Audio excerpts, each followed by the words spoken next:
안녕하세요. 오늘은 주말입니다. 토요일입니다. 어떻게 주말 계획은 잘 세우고 계세요? 이거 시청자의 대부분 교회 다니시는 분들이니까 주말이라고 해도 조금 계획 세우기가 좀 그렇죠. 그래도 일은 쉬시니까 이제 좋은 계획 좀 많이 가지세요. 쉬는 것도 일이니까요. 예.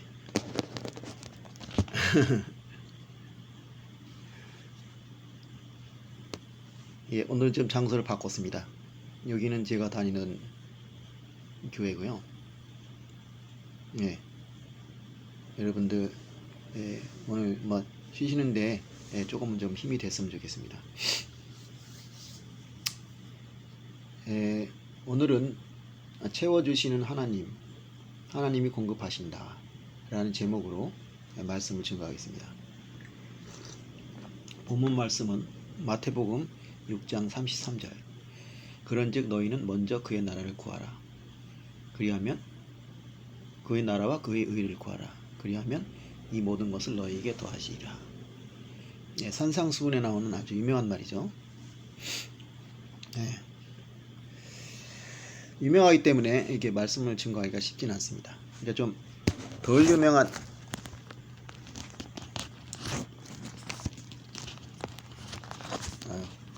이게 좀 조명이 어두워서 바꿔봤더니 잘 안되네요. 네, 이제 됐습니다. 좀 덜 유명한 말이면 오히려 여러가지 이야기를 할 수 있는데 굉장히 유명한 말이라서 사실 어떻게 보면 좀 할 말이 없을 수도 있어요. 근데 성경이라는 거는 해석하면 해석할수록 또 새로운 이야기가 나옵니다. 저는 그런 것은 조금 자신이 있어요. 원래 그 학문하는 사람들 일이 그런 거거든요. 자료를 해석하는 거. 좋은 자료를 찾아서 그 정확한 해석을 하는 거죠. 자, 이 말이 저는 이제 처음에 이 구절을 처음에 접했을 때 꽤 오래전이죠. 약간 오해를 했죠. 왜냐하면 그의 나라를 구하라. 그리하면 모든 것을 너에게 더하시라. 이제 뒤에 있는 그리하면 너희 이 모든 것을 너에게 더하시라. 이 모든 것이라는 것은 우리가 먹고 사는 문제예요. 이 앞에 얘기가 유명한 얘기니까 염려하지 말라. 먹고 마시는 것을 위해서 염려하지 말라. 무엇을 입을까? 무엇을 먹을까 염려하지 말라. 그러면서 저 들판에 있는 불꽃 솔로몬보다 더 영화롭다. 그렇게 하나님이 먹이시고 키우신다 이게. 그런데 사람을 그냥 내버려 두겠냐. 근데 사실 따지고 보면은 이 말을 들을 때 조금 이상하다는 생각이 들어요. 왜냐?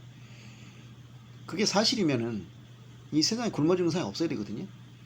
근데 실제로는 굶어 죽는 사람이 많아요. 그렇잖아요. 아프리카에 가면은 막 굶어 죽는 사람들 많죠. 또 다른 지역도 그렇고. 그러니까 들에 있는 풀은 자기가 알아서 자생할 수가 있어요. 근데 사람은 자생을 할 수가 없어요. 광합성 작용을 못 하잖아요. 먹고 사는 문제를 자기가 해결해야 된다고. 그리고 실제로 아담과 하와가 죄를 지었을 때 뭐라 그랬어요? 하나님이 너는 땀을 흘려야 된다. 그래야 먹을 것을 얻을 수 있다. 하지만 들에 있는 꽃이 땀을 흘려 일할 필요 없잖아요. 그냥 광합성 작용을 하면 되니까 햇볕만 잘 들면 된다 이게. 우리 인간이 만약 광합성 작용을 해서 먹고 살 수 있다면 문제가 없겠죠. 근데 광합성 작용을 못 하잖아요. 근데 이게 참 중요한 얘기예요. 뭐냐면 제가 이거를 좀 얼마 전에 생각을 한 건데, 우리가 만약에 먹고 사는 문제가 없다고 생각하면 어떻게 될까? 광합성 작용을 해서 우리가 살 수 있다면 아마 지금과 엄청나게 다르겠죠. 우리가 지금 알고 있는 이 문명사회는 없어요. 왜? 문명사회를 왜 만들었겠습니까? 먹고 살기 위해서 노력하다 보니까 생긴 거예요. 그러니까 사실은 먹고 사는 문제가 있다는 것이 인간에게는 꼭 나쁜 것만은 아니에요. 오히려 축복이죠. 먹고 사는 문제를 해결하기 위해서 열심히 일하고, 그래서 문명이 탄생한 거예요. 그렇잖아요? 이것도 좀 아이러니지만 또 한 가지 얘기한다면 전쟁이 없으면 좋겠다. 전쟁 자체가 나쁜 건 사실이에요. 그런데 전쟁이 없었다. 만약 사람들이 투쟁심이 없었다. 그러면 그것 때문에 생길 수 있는 많은 문명들이 탄생되지 않았다는 거죠. 어떤 사람이 그 옛날에 그 타임머신이라는 영화가 있었어요. 그게 아마 1950년에 기울진을 하면 이제 그 이전이에요. 꽤 오래전 얘기죠. 이 사람이 이제 생각한 거예요. 미래, 지금 그 당시에 이제 이 인류가 굉장히 발전하고 있었잖아요. 그러니까 앞으로 100년이 지나면 굉장히 훌륭한 사회가 올 거다. 그러면 우리는 먹고 사는 문제 해결될 것이다. 만약 그런 사회가 온다면 우리는 고도의 정신 문명을 발전시킬 것이다. 그렇게 생각을 했어요. 왜냐하면 그리스 아테네 시절에, 그리스 시절에 이 그리스 철학이 발전했잖아요. 그러니까 그런 생각을 한 거죠. 그래서 타임머신을 타고 그 시대로 갔어요. 그랬더니 사람들이 막 그 무슨 원시인처럼 살고 있는 거예요. 그래서 어떻게 된 건가 했더니 먹고 사는 문제가 없으니까 사람들이 생각을 안 하는 거예요. 그래서 오히려 문명이 쇠퇴했다는 거죠. 참으로 아이러니한 일이죠. 근데 그 작가는 착각을 한 게 있어요. 뭐냐면 사람이 먹고 사는 문제라는 게 그렇게 쉽게 해결될 수 있는 게 아니에요. 그러니까 먹고 사는 문제라는 게 그냥 밥을 먹고 잠을 자고 그런 간단한 걸로 끝나는 게 아니에요. 지금 우리 사회에서 먹고 사는 문제 자체, 먹는 거 자체에 문제가 없잖아요. 근데 사람들이 그렇다고 야 우리 잘 산다 그래가지고 만족하고 살까요? 그러진 않는단 말이에요. 근데 어쨌든 간에 이 먹고 사는 문제, 우리가 만약 광합성제약을 해서 먹고 사는 문제가 진짜 글자 그대로 먹고 사는 문제가 없으면 아마 농사도 안 지었을 것이고 여러 가지 면에 많은 문명이 사라졌을 거예요. 아예 있지도 않았을 거예요. 그러니까 아담이 죄를 져서 먹고 사는 문제를 해결하기 위해서 애쓰게 된 것은 물론 그것이 재앙이라고 볼 수 있겠지만 또 한편으로는 문명을 탄생시키는 큰 힘이 된 거죠. 이걸 이제 우리가 좀 다른 차원에서 생각하면 우리가 인생을 고난 가운데 산다는 것은 축복이라는 거죠. 고난이 있기 때문에 우리가 하나님을 더 가까이 하고 고난이 있기 때문에 우리가 더 많은 기도를 하고 그래서 더 성숙해지고 그러니까 고난이 곧 우리를 신앙적으로 성숙시키고 인간적으로 성숙시키잖아요. 그래서 볼 때 이 먹고 사는 문제가 있다는 것은 또 우리 다른 면에서 보면 축복이라고 볼 수 있죠.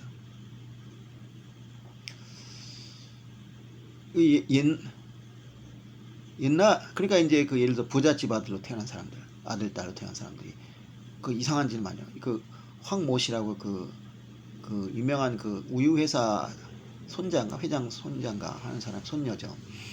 마약을 하고 막 별짓을 다 해가지고 그냥 문제를 많이 일으켰잖아요. 황모씨가 그 황모씨의 그 애인 중에 그 박유천이가 있었나요? 그 저기 동방신기 그런 식으로.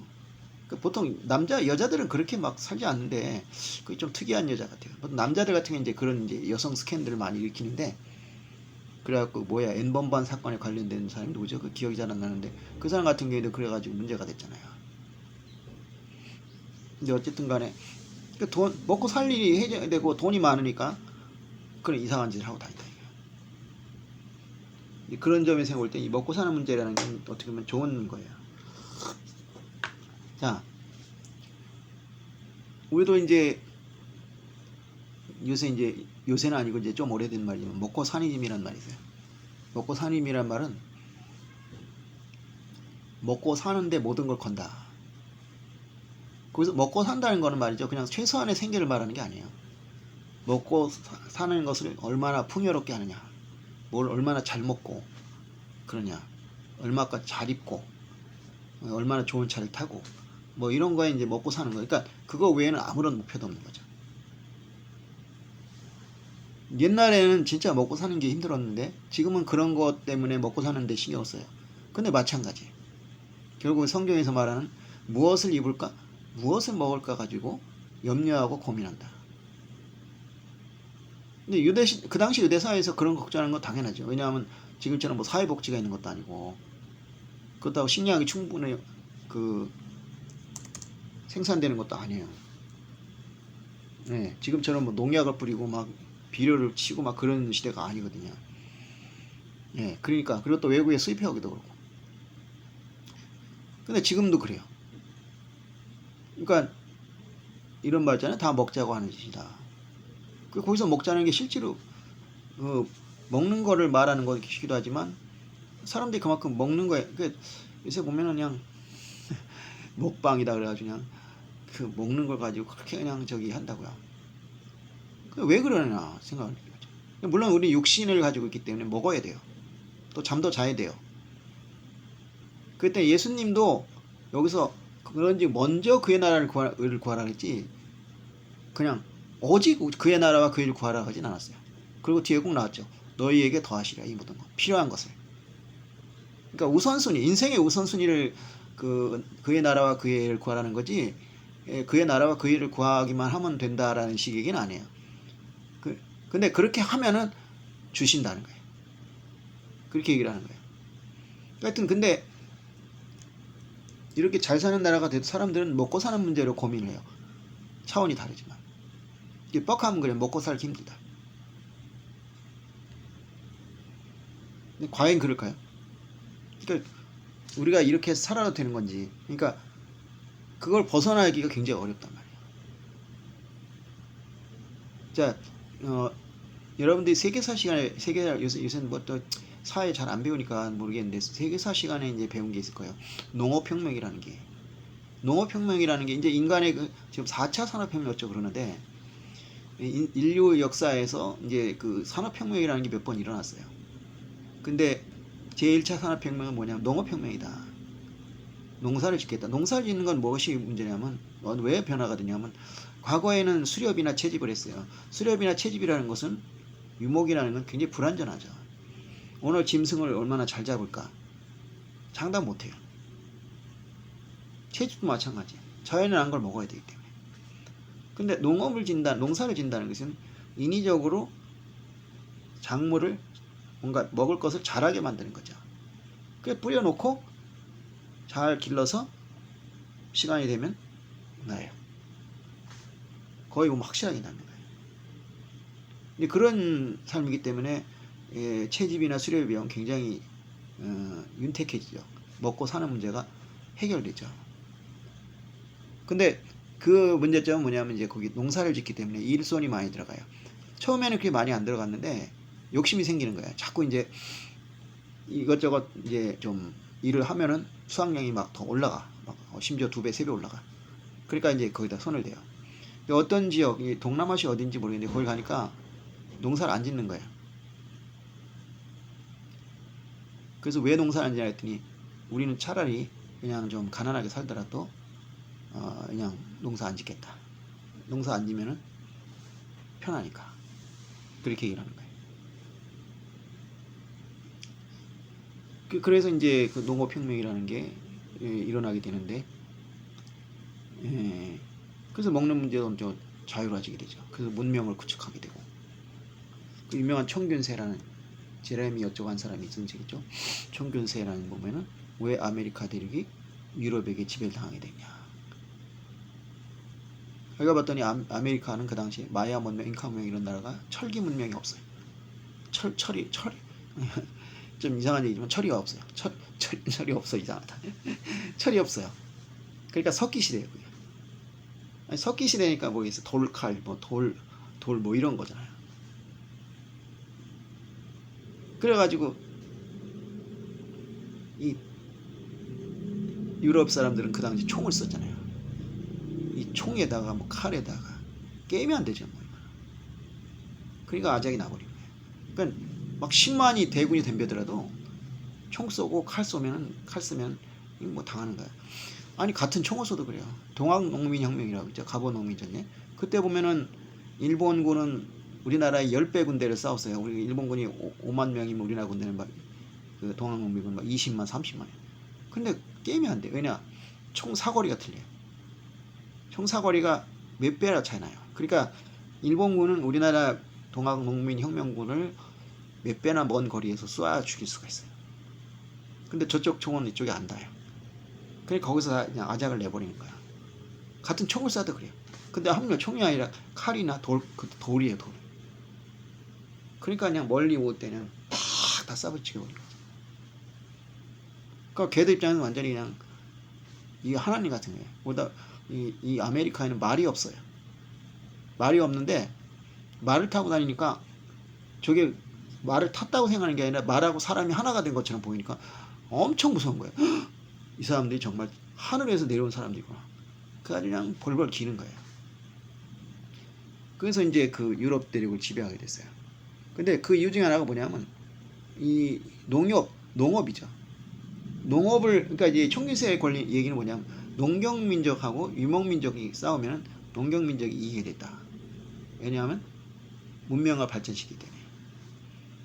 근데 장기적으로는 그런데 단기적으로는 꼭 그렇잖아요. 왜냐하면 중국 같은 경우에 이 북방의 유목민족들이 많이 쳐들어왔는데 제대로 싸우면 한족이 이기기가 어려워요. 근데 한족이 장기적으로 이길 수 있는 것은 장기적 싸움이죠. 결국 문명의 대결에서 지게 된 거죠. 근데 어쨌든 간에 그래서 이제 일단 정복을 해도 한족이 결국 그 민족을 동화시켜 버리죠. 그런 면에서는 이제 조금 그렇지만 한족도 역시 칼 드는 민족이니까. 예.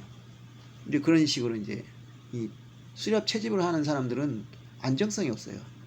그렇기 때문에 한번 망하면 그냥 완전히 망해버린다. 그래서 어떤 지역을 전복해서 왕조를 세워도 그걸 오래 가지는 못해요. 그러니까 중국의 원나라 얼마나 큰 나라인가. 100년 전 망했잖아요. 그 전에 있던 나라들도 그렇고. 근데 유일하게 청나라만 꽤 오래 있었어요. 청나라가 오래 있었던 것은 두 가지겠죠. 그러니까 하나는 뭐냐면 청나라가 이 이 한족의 문화를 열심히 배워가지고 그것을 흡수하고 동화시켜, 그러니까 이제 받아들이고 그걸 존중해줬어. 그러니까 저항이 없죠. 저 그랬죠. 그 다음에 이 청나라는 만주족인데 이게 여진족이죠. 여진족은 완전한 유목민족이 아니에요. 농사도 져요. 그래서 어느 정도 그 안정성이 있었어요.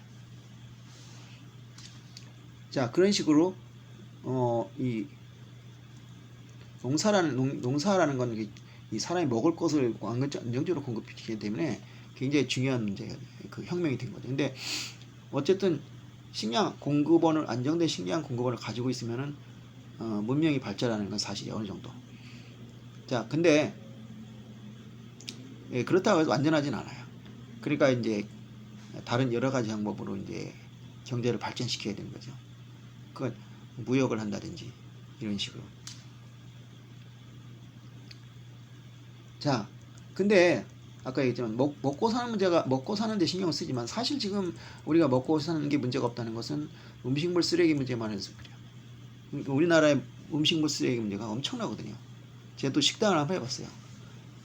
근데 정말 사람들이 음식을 소중히 안 하게 그렇게 바리바리 해가지고 제가 이제 그 참 반찬을 많이 먹기 때문에 반찬을 열심히 만들어서 줘요. 반도 안 먹어요. 그렇더라고요. 그리고 음식 메인 디시 자체도 완벽하게 다 먹는 사람은 매우 드물어요. 그래서 저희 같은 경우 일식을 했는데 이 고기 돈가스 같은 걸 잘라서 주거든요. 그러면 이제 돈가스 같은 경우 잘라서 주기 때문에 조각조각 먹는다고요. 그러면 남는 것은 이 손님이 손을 안 댄 거죠. 예를 들어서 씹어 먹는 게 아니라 그냥 다 잘라져 있기 때문에 내가 만약 10조각이 있다 그러면 5조각을 먹으면 5조각은 손을 안 댄 거예요. 그건 먹어도 되는 거예요, 누가. 그걸 남겨요. 그러면 이제 그걸 먹었어요. 그렇게 해서 음식물 쓰레기를 줄였죠. 네, 충분히 먹을 수 있어요. 그러니까 거의 그것만 먹어도 하루 3끼가 다 해결이 돼요. 그래서 하도 음식물 쓰레기가 적으니까 구청에서 조사가 나왔어요. 당신들 뭐 음식물 쓰레기 어디다 갖다 버리는 거 아니냐고. 아니라고. 근데 이제 그렇게 하니까 안 좋은 게 음식물 쓰레기를 버리는 통이 있어요. 그 통이 빨리 안 차니까 그걸 채울 때까지 기다리거든요. 그러면 막 냄새가 나는 거예요. 그래가지고 옆에서 막 항의가 들어왔죠. 골치 아프더라고요. 하여튼 음식물 쓰레기 때문에 아주 계속 골치 아파서 이걸 어떻게 해야 되나. 근데 우리 같은 경우는 또 문제가 뭐냐면 반찬을 무한 리필해 준다고요. 그러니까 음식물 쓰레기가 더 남죠. 건물 같은 데 가보세요. 이게 보면은 막 음식물 배달받은 거 다 먹고 이렇게 내놓잖아요. 내놓으면은 멀쩡하게 그냥 남아있는 경우가 있어. 참 아까워 죽겠어. 아니 저렇게 안 먹을 거면 차라리 좀 시키지나 말지. 왜 저렇게 많이 시키나. 그 반찬 같은 것도 막 주니까 그냥 막 가져오는 거야. 근데 거의 다 안 먹어. 저는 식당 가면은 반찬을 그냥 싸그리싹싹 먹어요. 전혀 안 남겨요. 근데 곤란한 게 뭐냐면 다 비워버리면 또 반찬을 주는 거야. 내가 신청도 안 했는데. 그래서 이제 일부러 이제 조금씩 남겨놓고 있어요. 그러면 이제 안 하니까. 그리고 이제 다 먹었다 싶을 때 이제 한꺼번에 확 비워버리죠. 그러면 이제 리필 안 해주니까. 아니면 이제 정 못하면 이제 내가 막어. 이거 괜찮다고. 그렇게 해서 저 같은 경우에는 음식물 쓰레기 거의 안 남기죠. 왜냐 내가 식당도 해봤고 또 원래 그런 거 싫어해요 되게. 자 그렇게 지금 먹는 게 남아돌아서 곤란할 정도의 시대인데도 왜 우리 이런 상황에서도 먹고 사는 문제에 그렇게 신경 쓰냐 이거예요. 그러니까 사람들 관심 그건 뭐냐면 사람들 관심이 그쪽으로 가기 때문에 그래요. 그 왜 어떻게 거꾸로 얘기하면 그거 왜 다른데 관심이 가질 만한 것이 없다는 거죠. 그러니까 먹는 거 이런 거 그 먹방이 그런 거잖아요. 그 음식 포르노라고 하잖아요. 그래서 보통 포르노 하면 성적인 포르노잖아요. 성적 포르노는 뭐를 위해서 했어요? 성욕을 높이기 위해서 성욕을 자극시키기 위한 거잖아요.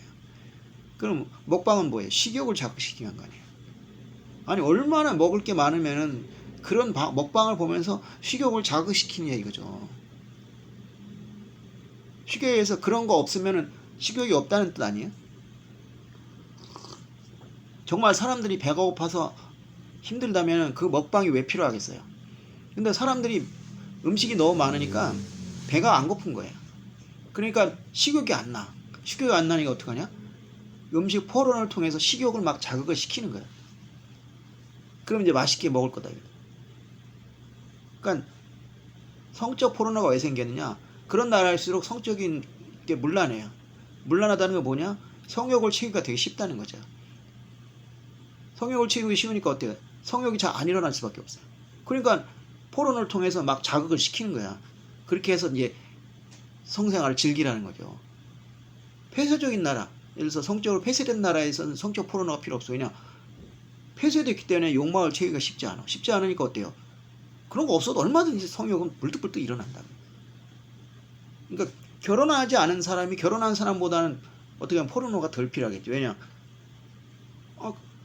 상시적으로 만족을 못 시키니까 늘 몸이 뜨거운 거. 근데 결혼해가지고 상시적으로 성생활 하는 사람들이 굳이 그 사람들은 성욕이 안 일어나죠. 왜냐하면 이미 만족을 하니까. 그래서 그런 걸 보고 이제 그래서 난 이해가 안 가는데 뭐 부부끼리도 뭐 그런 거 보면서 뭐 성관계를 한다고 하더라고.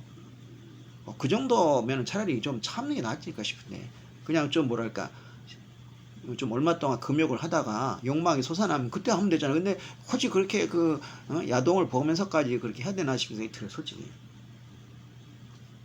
근데 실제로 그런가 봐요, 많이들. 그건 막 성직자 이런 사람들도 그런 걸 많이 봤나 봐. 그래가지고 그걸 나중에 뭐 회개하고 막 그러더라고요. 근데 그 본 것이 10년이 지나도 안 잊어버린다는 거야. 어떤 분이 그렇게 고백하더라고.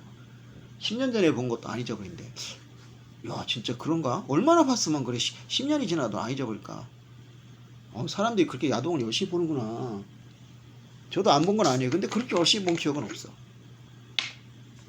지금 뭐 완전히 끊었지만 어느 순간이 되니까 너무 혐오스럽더라고요. 제가 저걸 보고 있다는 게 도저히 보고 있을 수가 없더라고요. 그래서 이제 완전히 끊었죠. 근데 그전에 나 그렇게 많이 본 건 아니에요. 근데 그렇게 10년이 지나도 잊어버리지 않을 정도로 많이 보는 사람도 있나 봐요. 그것도 교회 성직자란 사람들이. 야 진짜 대단하네. 근데 음식 포르노라는 게 나와요. 그래가지고 딱 식욕을 막 자극시키는 거야. 그래서 내가 그거 좋아하는 젊은이한테 그랬지. 너 그거 왜 보냐 그러니까 일종의 대리만족이던데. 대리만족? 난 그거 보면 나 약 오르겠다 더. 내가 저걸 먹어야겠다는 생각이 들었는데 만약에 먹을 수 있으면 좋은데 먹지 못할 처지라면 얼마나 약이 오를까. 그 생각했는데 가만히 생각하니까 이거야. 그 성적 포르노 같은 경우에도 그런 면이 있거든요. 대리만족이라는 면이 없지 않거든요. 그리고 이제 포르노 말고 이거 이제 예를 들면 연애 영화 있잖아요. 그런 거 보면은 내가 마치 그 주인공처럼 연애를 하고 있다는 느낌이 들어서 굉장히 행복한 느낌이 들는 건 사실이거든. 그래서 이 음식 포르노도 하는가 이런 생각이 들긴 들어요. 근데 모르겠어요. 음식 포르노가 그런 효과가 있는지. 그 다음에 또 무슨 포르노 해야 될까요? 의상 포르노 같은 거 해야 될까요? 그래서 막 멋있는 옷을 입고 입었다 벗다 입었다 벗었다 하면서 막 이렇게 사람들의 그 허영심을 만족시키는 어떤 그런 그 의상 포르노 같은 거 나오지 않을까요? 이런 생각이 드는데, 예? 참 안심하죠. 어떻게 보면은 아니 왜 그렇게 그냥 먹는 거에 목표 그냥 광고도 보면은 그렇게 먹는 게 많고 뭐 그냥 배달 음식 같은 거 자꾸 하지 마세요, 여러분. 배달 음식은 진짜 엄청나게 해로운 거예요. 왜냐? 일단 있잖아요. 배달 음식은 기름기가 많아요. 자극적이라서 몸에 안 좋아요, 솔직히. 굉장히 안 좋다고. 거기다 음식을 너무 쉽게 먹을 수 있잖아요. 그러니까 내가 뭐 먹고 싶으면 그냥 바로 땡기면 그냥 집 앞에 배달을 하잖아요. 그 돈은 또 얼마나 나가요? 사람들이 옛날에 보니까 뭐 생활이 어려워졌다. 근데 그런 사람들이 보니까 열심히 시켜 먹더라고. 그러니까 생활이 어려워지죠. 음식 시켜 먹으면 한이 없거든. 한 달에 식비로 뭐 100만 원, 200만 원 써요. 그 왜 거기다 그렇게 많이 쓰냐고요. 아니 옛날에 엔겔게스라는 게 있었잖아요. 가난한 사람일수록 식비가 생활비에서 많지 않은데 요새는 그렇지도 않은 것 같아. 돈이 있는 사람들도 식비가 많으니까 되는 것 같아요. 왜냐? 배달 음식 시켜 먹으니까. 난 배달 음식하고는 거리가 먼 사람이라, 예. 돈 들고, 그 음식이 얼마나 자극적으로 만드는데요. 우리도 그렇게 했거든. 자극적으로 안 만들면 잘 안 먹어도 안 팔려요. 그러니까 더 양념도 많이 넣어가지고 자극적으로 만든다고. 그거 먹다가 집밥을 어떻게 먹어요? 그럼 맨날 그거 시켜 먹어야 돼. 그 돈을 누가 감당할 거야? 그래서 건강 나빠지면 누가 책임질 거야? 그러니까 그런 식 해야 하지 말아야 되는데 거기에 매달리니까 이제 돈이 더 필요한 거야. 먹고 사는 문제가 진짜 힘들어지는 거야. 먹어야 되는데 먹는 것이 너무 많이 드는가. 옛날에 케인스라는 경제학자가 있었어요.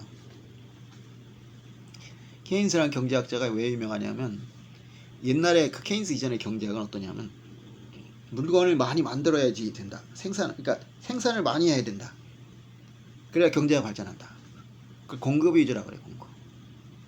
근데 실제로 옛날에는 물건을 많이 만들어내는 게 힘들었어요. 그래서 물건을 많이 만들어내는 거, 그리고 물건을 많이 파는 거, 이게 이제 중요하다고 생각했죠.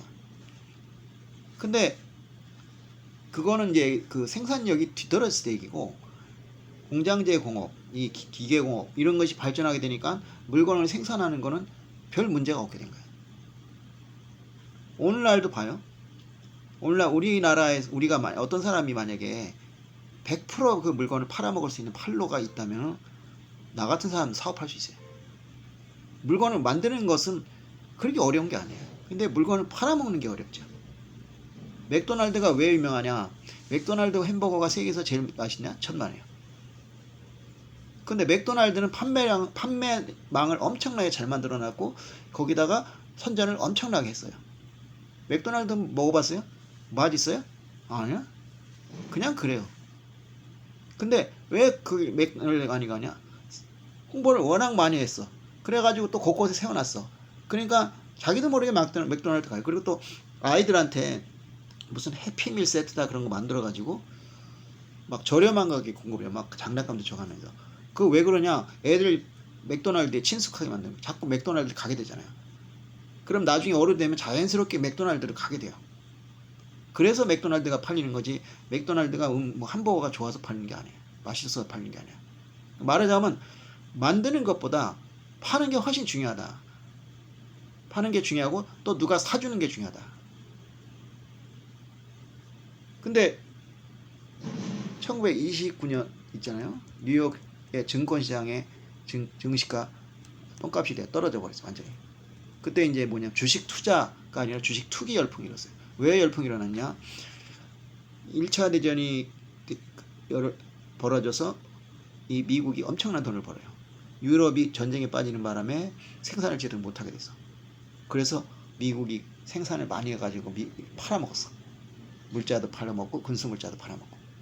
그래갖고 엄청난 돈을 벌어서 미국이 세계 제1의 이제 경제 대국이 됐어요. 그때. 그러니까 원래 잠재력이 있었는데 이걸 계기로 해서 영국을 밀어내고 독일을 밀어내고 경제 대국이 된 거죠. 제1의 경제 대국이 된 거예요. 2차 대전 전까지, 1차 대전 전까지만 해도 영국, 일본, 미국은 뭐랄까 히든 챔피언이었어요. 잠재력은 엄청난데 이게 올라오지 않았죠. 자, 그래서 미국의 경제가 엄청나게 활성화됐는데 전쟁이 끝나버렸어. 전쟁이 끝나버리니까 어때요? 생산을 확 늘려놨는데 이제 유럽에서 생산이 되잖아요. 그러니까 팔아먹을 데가 없는 거야. 그래서 20년대 미국 경제는 좋지가 않았죠. 그러니까 어떻게 되냐면 돈이 남아 돌고, 그러니까 그 돈으로 어떻게 되냐? 증권을 사가지고 막 주식시장 활성화된 거야. 자, 그런데 그 버블이라는 건 절대 오래 못 갑니다. 영원한 버블이라는 건 없어요. 사람들은 주식값이나 땅값이 오르면 다 영원히 오르는 줄 알고 사. 그래가지고 마지막에 상추 잡은 사람들은 박살나잖아요. 근데 어리석게도 그렇게, 인간은 그렇게 어리석어.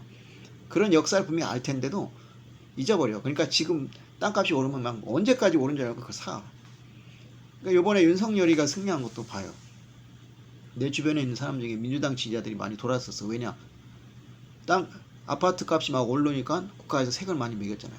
세금을 많이 매기니까 어때요? 자기들이 세금 내는 게 싫다 이거예요. 그렇게 이기적인 사람이라는 게. 아파트 값이 내려야 되는 게 정상이에요. 근데 자기 아파트는 내리면 안 돼. 근데 세금을 막 매기니까 세금 부담이 너무 커. 그렇다고 그것 때문에 당을 바꿔버려요. 그게 사람 심리야. 촛불산명이라는 것도 그런 거예요. 되게 멋있어 보이지만, 물론 이제 멋있는 면도 있지만 그런 인간적인 면도 굉장히 있다고요. 이 욕심 때문에. 자, 그 케인즈 경제학은 그걸 바꾼 거예요. 그러니까 공급보다 수요가 중요하다. 이게 그걸 안 믿었어. 안 믿었는데 세계 동화가 일어나니까 어떻게 돼? 주식값이 떨어지니까 주식을 산 사람들이 파산을 했어요. 그래가지고 그 사람들이 쓰던 소비가 줄어들었어. 그러면 물건이 안 팔려.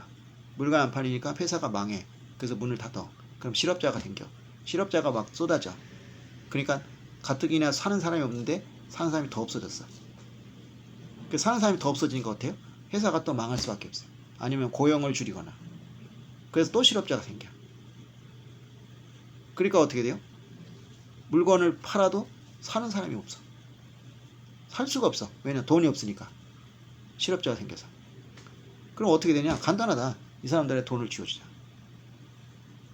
그런 식으로 그 돈을 풀어가지고 사람들한테 돈을 쥐어줘서 뭐 이자율을 낮춘다든지 아니면은 뭐 공공 사업을 벌인다든지, 예, 그런 식으로, 아니면 재정 자금을 막 국채를 발행해가지고 돈을 민간에서 회수해가지고 막 뿌리는 거예요. 여러 가지 형식으로. 그렇게 해서 하는 그 경제 정책, 그러한 그 구매력을 높이는 그 정책이 케인스를 비롯한 경제학자들에서 나왔어요. 그래서 그게 케인스 경제학이라고 합니다. 그것이 20세기의 주류 경제학이었어요. 왜냐하면 생산력은 충분히 갖고 있기 때문에. 근데 이제 1970년대 석유 위기 때문에 이것이 다시 이제 무너지죠. 석유 위기 때는 뭐냐? 생산 자체가 문제가. 왜냐? 갑자기 석유라는 것이 값이 2배, 3배, 막 10배 올랐어. 그러니까 어떻게 돼요? 물건값 자체가 올라갈 수밖에 없어. 그래서 인플레이션이라. 인플레이션이라는데 사람들이, 이게 보통 인플레이션이라는 건 물건이 많이 팔리기 때문에 인플레이션이라는데, 이거는 물건이 팔리기 때문에 인플레이션인 게 아니야. 그냥 물건값이 원자재 상승해서 갑자기 인위적으로 올라가 버린 거야. 그러니까 사람들이 그걸 살 수가 없는 거야. 보통 인플레이션 하면 경기가 좋으니까 고용이 늘어나겠어. 생산을 막 늘려서 고용이 늘어나서 소비자가 구매력이 높아져야 되는데, 이거는 그런 거와 관계없이 물건값만 오른 거야. 인플레이션이라는 거야. 그러니까 이 사람들 입장에서 월급은 안 올랐는데 이거만 오른 거야. 그럼 어떻게 해? 자기들 월급 올려더라. 그 싸워. 그래서 월급 올려. 그럼 기업 입장에서는 월급이 올랐기 때문에 어떻게 돼요? 이 물건값 또 올려야 돼. 또 올라. 그럼 또 월급 올려. 이런 악순환이 되는 거야. 그러니까 인플레이션인데 경제는 나빠. 원래부터 인플레이션이면 경제가 좋아야 되거든. 악성 인플레이션 아니죠. 그래서 그걸 뭐라 하냐면 스태그플레이션이라고 해요. 인플레이션의 나쁜 점과 디플레이션의 나쁜 점을 동시에 가져서 스태그, 정체됐다. 정체된 플레이션이다. 새로운 용어가 나온 거예요. 그래서 이 케인즈 경제학이 무너졌어요. 그때 아무리 정부가 돈을 줘도, 돈을 주면 소용이 없어. 돈을 주면 이 임금 올려버리잖아요. 그럼 이쪽에 또 물건값이 올라. 그래서 이게 수습이 안 돼. 그래가지고 어느 나라든지 전부 그것 때문에 고생을 하게 된다. 자, 근데 그때까지는 이 케인스 경제학이 세계를 지배. 근데 이 케인스란 사람이 이 경제학도 만들었지만 좀 재밌는 얘기 있었어요. 뭐냐면 2020년대쯤 되면은 사람들이 일주일에 이틀 반만 일하게 될 거다. 근데 지금 2020년대가 됐는데 그렇게 됐어요? 안 됐잖아. 왜 그럴까요? 케인즈가 잘못 예측한 걸까요?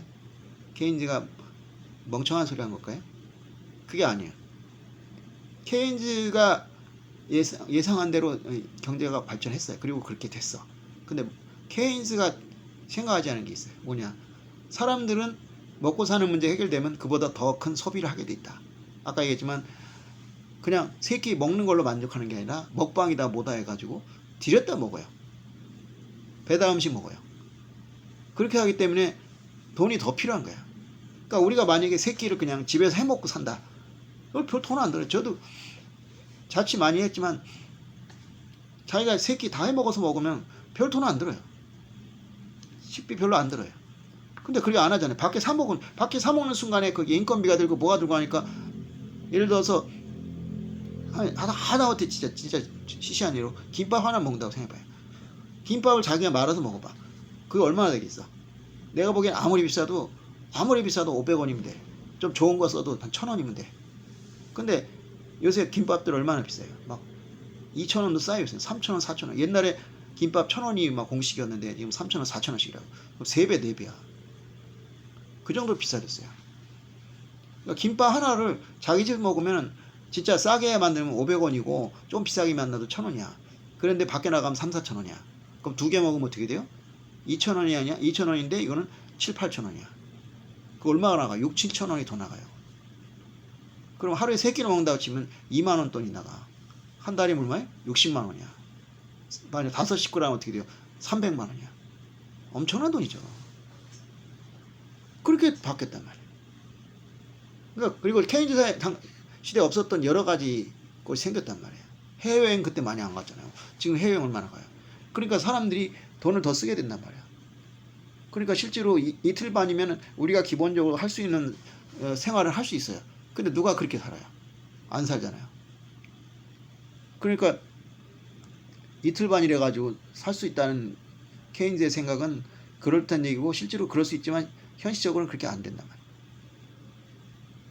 요즘 심상정이라는 사람이 이제 그 4일째 얘기를 했는데 4일째 충분히 가능해요. 심지어 3일째도 가능해요. 근데 문제는 3일 동안 일해서 번 돈을 가지고 사람들이 살 수 있냐? 살 수 있어요. 근데 그렇게 안 살려고 하죠. 안 살아요, 그렇게. 왜 살아요, 그렇게? 더 멋있는 거 먹어야지. 해외여행도 가야지. 그런 거에 돈을 쓰니까 결국 우리는 먹고 사는 문제를 지금도 걱정을 해야 돼요. 그리고 애들 교육시켜야지, 사교육. 그런 게 정말 필요한 거 아니잖아요. 우리가 뭐 그거 안 한다고 죽거나 우리가 인간적으로 못 사는 건 아니지만 그렇게 살려는 사람이 없단 말이에요. 거의.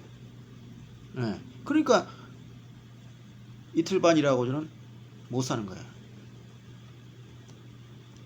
결국 욕망이죠. 욕망. 그러니까 욕망에서 그 해방이 돼야 되는데 그럴 생각이 없는 거예요. 그럼 먼저 그의 나라 그 일과는 뭐냐? 이건 두 가지 의미가 있는 거죠. 하나는 뭐냐 하면 먼저 그의 나라와 그 일을 구한다는 것은 우리가 먹고 사는 문제에서 먹고 사는 것에 집중하지 않고 우리가 어디서 왔고 왜 살며 어떻게 살아야 하냐 이 문제를 생각하는 거거든요. 그래 그런 문제를 생각하면요 그렇게 욕망의 노예가 되지 않을 수 있어요. 왜 사람들이 배달 음식을 자꾸 시켜 먹냐? 할 일이 없기 때문에 정말 배가 고파서 시켜 먹는 게 아니에요 절대. 그렇잖아요. 배달 음식을 야 배가 고파 죽겠으니 어쩔 수 없이 먹는 걸까요? 그건 아니에요. 먹고 싶으니까 먹는 거잖아요. 특히 치킨, 삼겹살 그거 안 먹으면 죽지 않잖아요. 근데 왜 먹냐? 먹고 싶으니까. 그 욕망이 있기 때문에 그래요. 욕망이. 근데 왜 욕망이 있느냐? 나 같은 사람 배달 음식 안 시켜 먹어요. 삼겹살도 안 먹어요. 근데 왜 가능하냐? 나에게는 내가 하고 싶은 게 있어. 근데 그거는 먹는 거하고 입는 거 아무 관계 없어. 나 같은 경우에는 집에 와서도 하나님 말씀 보고 찬양 듣고 기도하고 그런 식으로 내 마음의 어떤 그 양식을 계속 먹어요. 책 보고. 그러니까 먹고 싶은 생각이 없어요. 먹고 싶은 거 있으면 뭐냐? 기껏해야 뭐 과자 부스러기 같은 과자 같은 거 좋아해요. 그냥 과자하고 커피 먹으면서 그거 얼마나 들겠어요. 기껏해 하루에 몇백 원이면 된다고. 그걸로 충분하다. 왜냐?